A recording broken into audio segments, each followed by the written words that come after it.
why have a party when there's nothing to celebrate? And they said, what are you talking about? You're the only person to ever beat your cancer. And I said, there's still people dying from it. And I don't deserve this. I don't. I said, I know too many people that are much more deserving of this second chance than myself. So I don't want to celebrate. I have very bad survivor's guilt, and I always will. So I guess I kind of soothsay that by giving back. But my counter to my friends was exactly that, a means of giving back. I said, fine, we won't have a party. I said, we'll have a fundraiser. And they said, oh, that's great. And I said, I want to make sure it's done for, at that point, the newly formed Memorial Sloan Kettering kids. I said, I want them to get the money. So, everyone's trying to rush through the logistics, get it ready in 2 months because we're going to do it at the end of August. And someone said, oh, well, we need entertainment. And I said, well, I guess we could find some band or something. We had a venue. We had food and alcohol and all the good stuff. And someone said, oh, well, why don't you get some wrestling or something? Don't you know, like one of the local wrestling guys?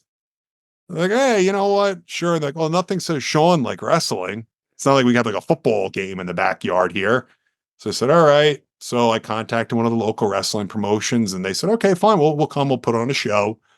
And one of my friends had the brilliant idea of going on Facebook and putting up a poll and basically saying, if Sean wrestles, will you come and actually donate money? And it was 97% yes, 3% no. And I will always maintain that 3% was my wife, my aunts, and my so needless to say, I maybe got back in the ring like twice preparing for this match. And looking back on it now, it was basically cosplaying a Yeah. professional wrestling match.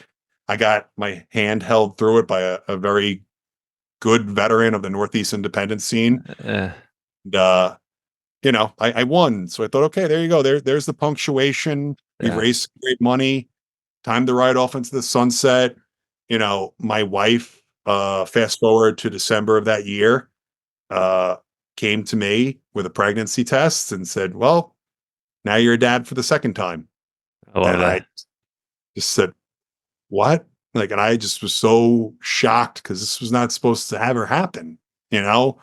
And I just knew at that moment, hey, you got to get your ass back out there because I have to make sure that my wife is able to stay home because Yeah. her mother stayed home and I was raised, you do whatever the hell you can do to make your family comfortable. So I wanted her to be at home. So my girls had the exact same experience we both had. So I was fortunate enough to get a job working for a global marketing company called Global Interactive Group, who actually specializes in dealing with nonprofits, which is awesome because I get to deal with the same type of folks that I enjoy dealing with every day.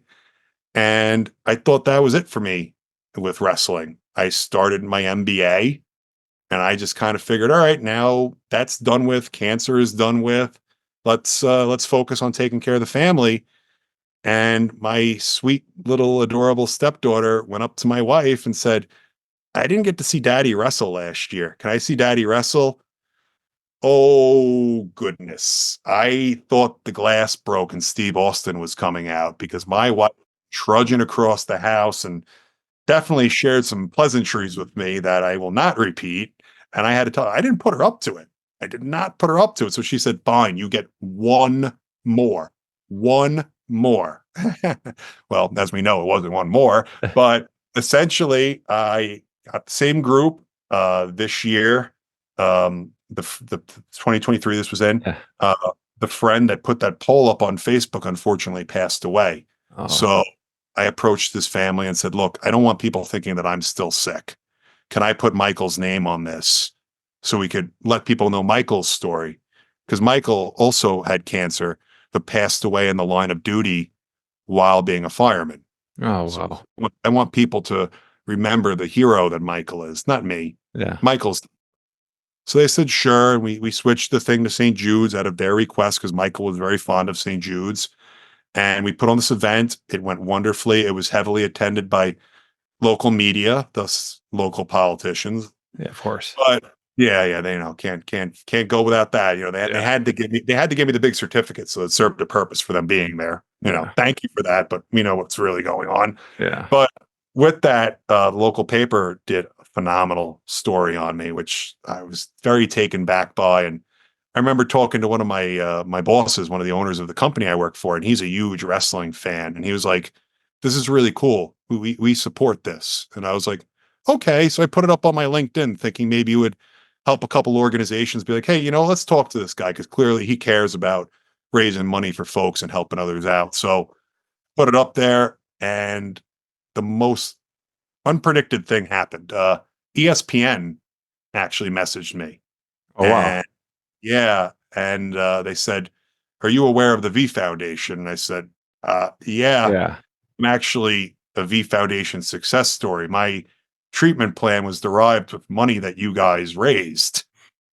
So they said, "We'll be in touch." And not even 6 hours later, a V Foundation person reached out to me and they said, "You're our next story. You're our next person. Welcome to the family."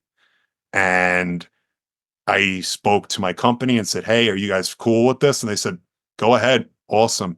They actually hired a PR firm for me. So talk about a company that It supports. supports, yeah. Yeah, it's amazing. And they still do support this. They tell me this is an extension of my job now, which is amazing, which my wife is cringing at, but hey, it is what it is. But I remember the most important question they asked me, and they said, "Do you still wrestle full time?" Well, as somebody who realizes an opportunity, I said, "Of course I do." So I went back to wrestling full time with the New York Wrestling Connection, which is my local promotion. And I actually wound up getting 3 months being back with them. I got to main event the largest independent wrestling event on Long Island history, where there was over 2,000 people in attendance. I was on, Sirius XM radio the day before on Busted Open with Tommy Dreamer, who happened to be wrestling on the card as Yeah. well, and they gave me a lovely 20-minute segment, and, enough people caught wind of that and the event itself that all these other cancer organizations came out and said, "We'd like to tell your story as well."